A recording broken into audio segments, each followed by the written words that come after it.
NFT. Goddamn, Oscar, these three letters have been flying everywhere, all over the internet. Everyone's buying them, everyone's selling them. Um, for how long?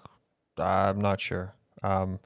There's this article that has surfaced just recently, and I've sent it over to you. Do you have it open yet? I have it in front of me. Cool. For the people who may be interested, this might be a bit of an interactive workshop. It's linked in the show notes. The article is called "The NFT Market Bubble Has Popped," and we've got the charts to prove it. Um, this article is by Protos, and that seems to be a website about crypto news and podcasts. So it's some sort of I would imagine, an influencer kind of magazine, if you would put those like standard terms on this. So I mean, they might know more than us, therefore we're taking their word for it. But anyway, it's more of an opinion sharing piece on our podcast today. So to start off, I'll quickly read through a few sentences, and then we can get into the discussion. So the NFT market has imploded over the past month, with sales in every single category almost entirely drying up. NFTs peaked on May 3rd when 102 million worth were sold in a single day.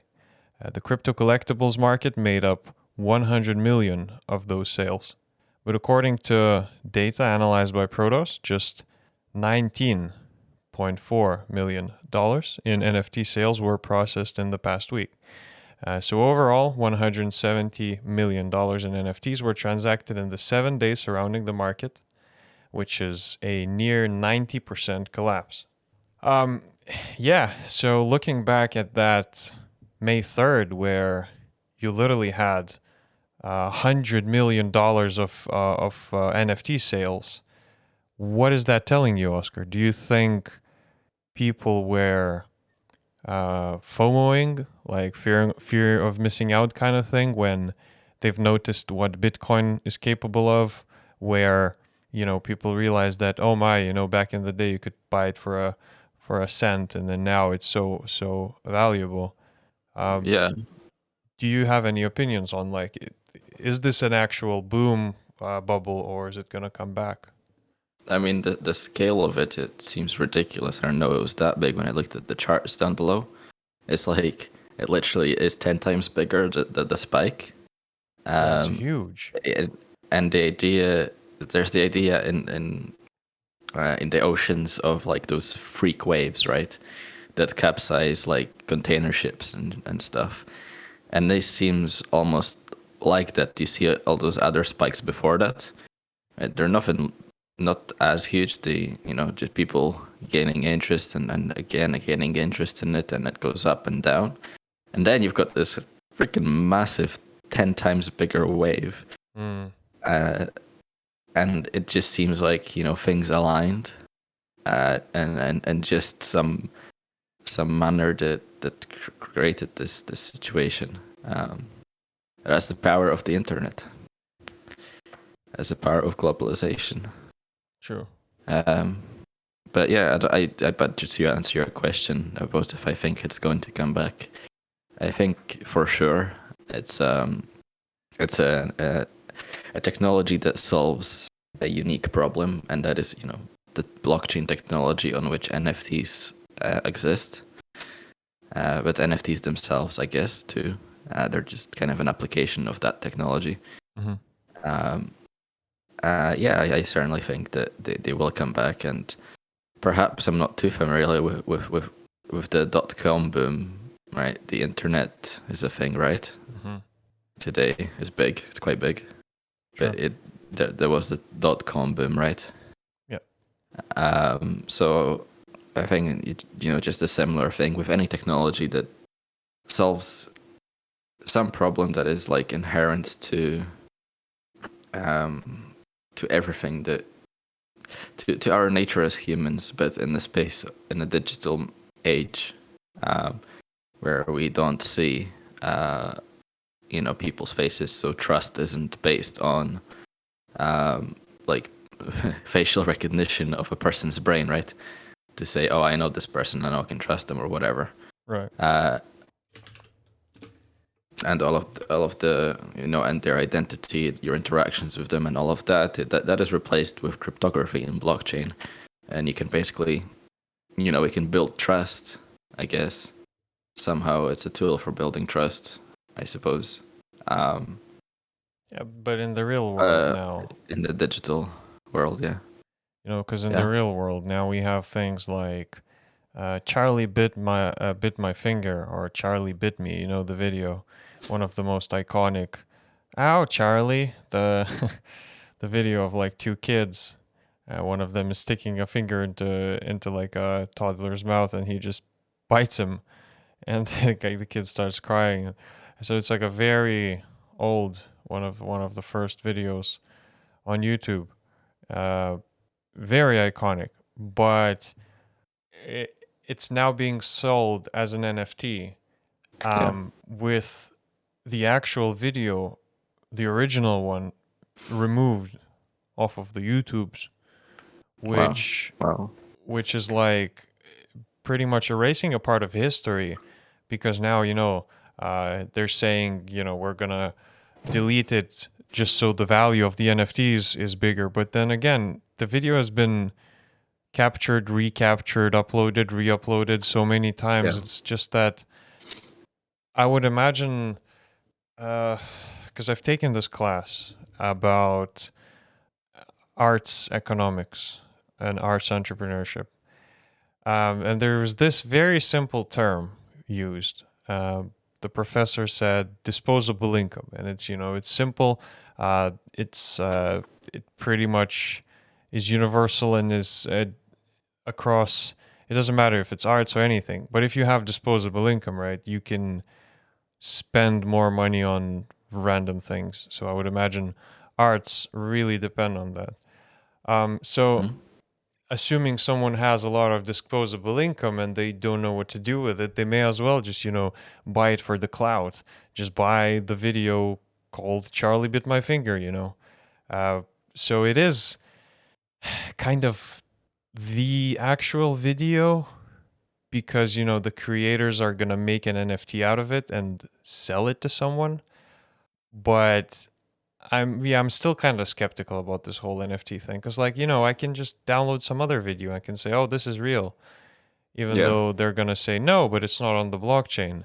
Or like yeah. it's not that The thing, whole thing, the whole Like, thing is about the ownership, yeah. um, which you can prove through the platform of, say, Ethereum, right? That Yeah. you are the owner of Yeah, so this like NFT, I don't know. and that doesn't seem like.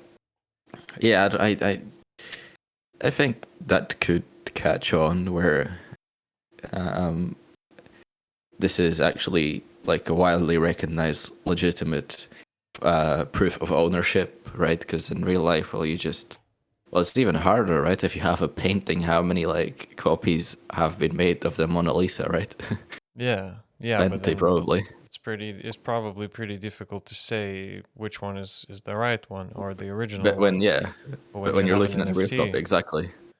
Yeah. yeah. Also, controversial opinion, but do you think this was funded? The creation of NFTs was funded by rich billionaires who have been using art for tax evasion purposes. So now they have created an even easier way of doing it by just getting the digital version of art, which can like go in Um. value. Because you know how they used to do it, with like, or I think they still do it.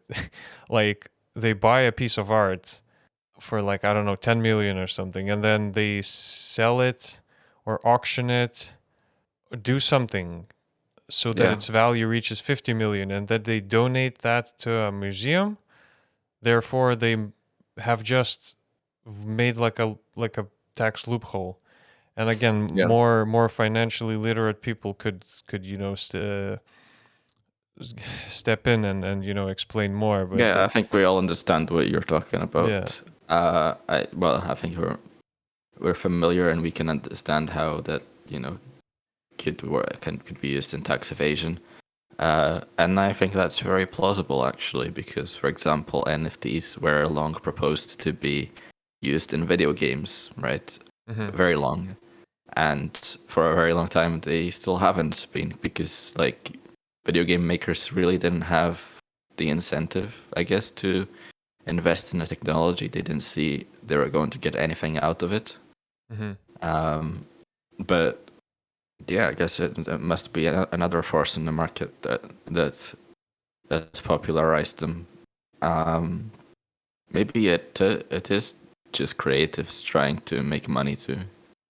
Yeah. Um, I mean, right. In a way, I would imagine, an artist sells their art for more money because now, it's a unique, original piece.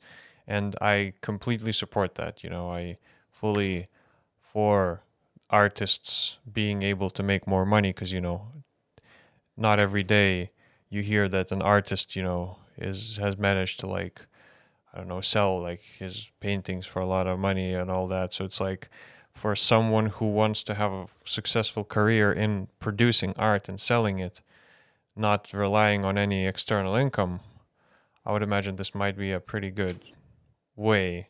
Again, assuming all this NFT bubble doesn't burst and all that. Because so how you mentioned games, the first thing that comes to my mind is Steam, and right. how Steam Inventory has items, and how like even I own like one of those skins on CS:GO, like a knife, and I'm Yeah. currently listed. I have currently listed it on the store for sale. And Hmm. when you click on it, you can see everything. It's like you can see the name tag. You can see its float. You can see it's all sorts of like individual features. You can even inspect it in game to see it as a non-copyable item. It's like it's almost NFT, but it's governed by a central system that is Steam. So it's kind of Yeah, NFT, but it's more of like non-central. but not. Yeah. Well, a non-fungible token. Yeah, yeah, it is kind of an NFT in that. Yeah, it is. Yeah, uh, but of course, um, crypto is popular, right? Hmm. These days, so it's kind of piggybacking, I think, on the popularity of crypto at this moment as well. NFTs. As in cryptocurrencies, Yeah. because this, in a sense, is also crypto, Yeah, that's true. because it lives on a blockchain, um, which uses cryptography. Um, I don't know. It's just interesting. It's like some people, I swear, some people must have made. Uh, whoa. Oh, sorry. Breaking news. Chronicle Live. Newcastle man to auction himself for a month in a world first as a human NFT. wow, I think some guy has just put himself on blockchain or something. wow. You have no idea.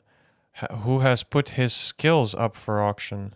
Human NFT Okay. project, agency ownership, free at will contracts, and government economic. Whoa.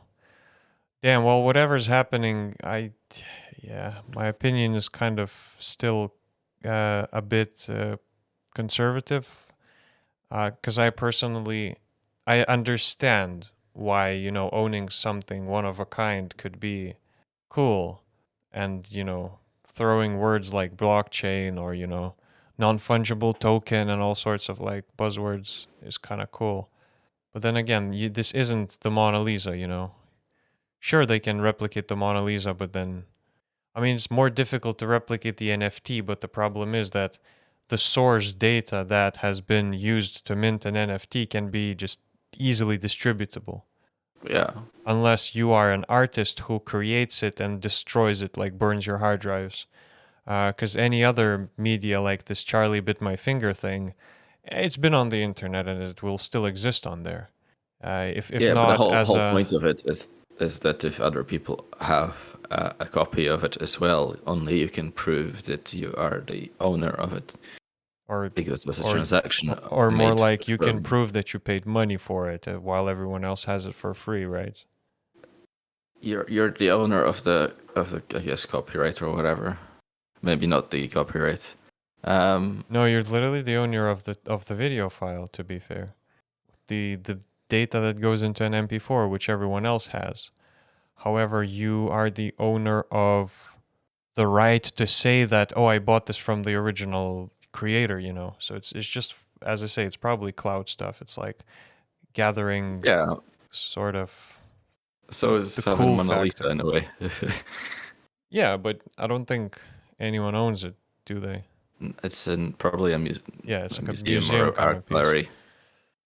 I don't know. Um, I don't know. It's hard to say. From what I see, Charlie Bit My Finger NFT is going up on sale so that the brothers could pay for their university after they auction it. So, that's fair assuming they enough. manage to sell it, they will not need to go in debt for that. Hopefully, possibly. Did you know that disaster girl meme? Um, That image of a girl who is in front of a burning house, just smirking, oh yeah, and that yeah, thing yeah, has been photoshopped everywhere. yeah. Um, the original photograph was sold for $473,000.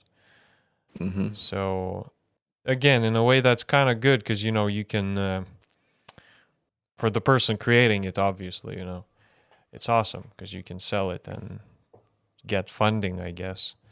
But then for the Yeah, well, owner, I'm not sure how.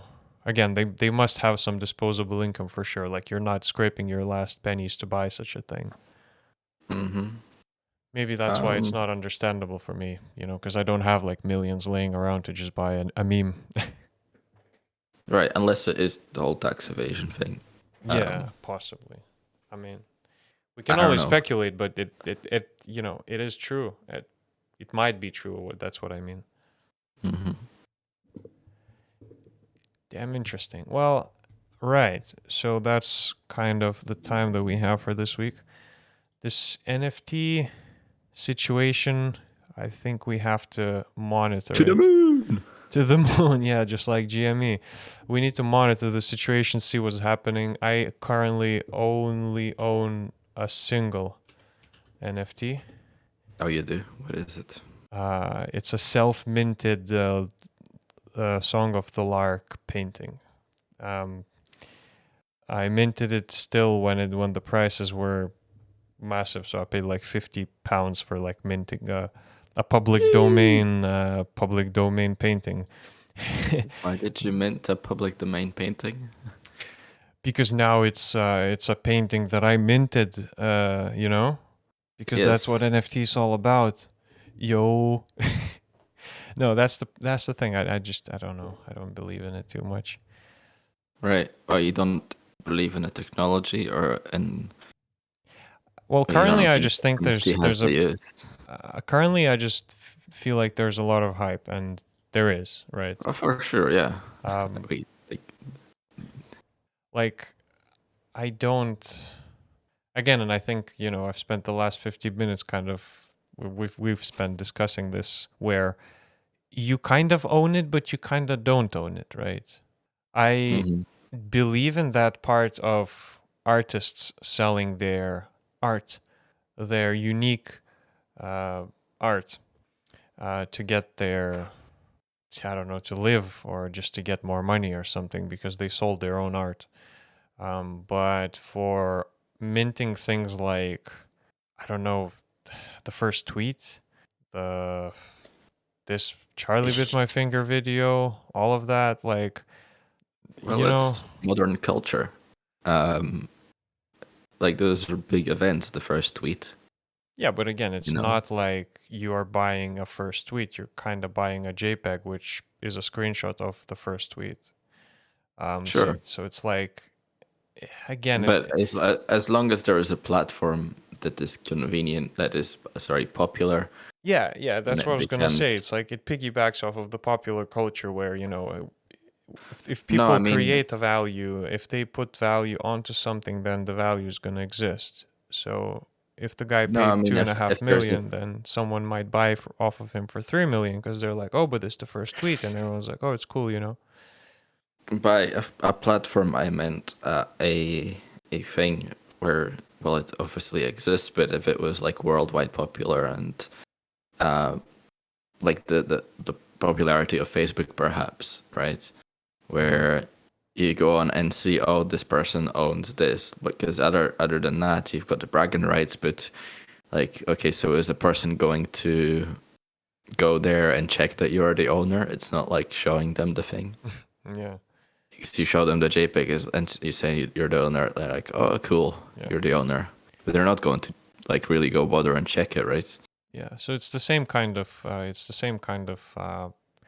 niche market where everyone who's into NFTs and they know how they work and they know how to check Ethereum chain tokens and hashes, they're probably gonna check and say, "Oh, this guy is cool. He owns the original hash." You know, it's just like car guys or something. Someone's gonna see your 1968 like Chevy and say, "Oh, it's this is the OG." You know, it's like it's a true one. When everyone else is gonna look at it and say, "Oh, it's a car." Okay, you know. So you know, to each their own, I guess. But yeah, as I say, we should probably monitor this situation, and that's about it for Yeah, I mean, from me. like imagine that Ethereum becomes one of the standard currencies of the future, and a transaction with Ethereum has been made from somebody um, like the creator of Twitter. What's his name again? Jack Dorsey. Jack Dorsey made the transaction to you in Ethereum, or well, transacted to you an NFT of the original first tweet. Once, if Ethereum blockchain or Ethereum currency is one of the most popular currencies of the future across the world, and NFTs are sit on the same blockchain, right, or the same technology or whatever. Hmm. It's like I imagine that it will become more accessible for people to check those sorts of things. Yeah, So that in itself, you know, gives it more sense that if people are more familiar with it, that's all it really is. That it has relevance. It's the people that give the thing relevance. And that's all it is, really. yeah, that's fair. Well, it's all for me, and that's our episode 72 done for this week, guys. Appreciate you.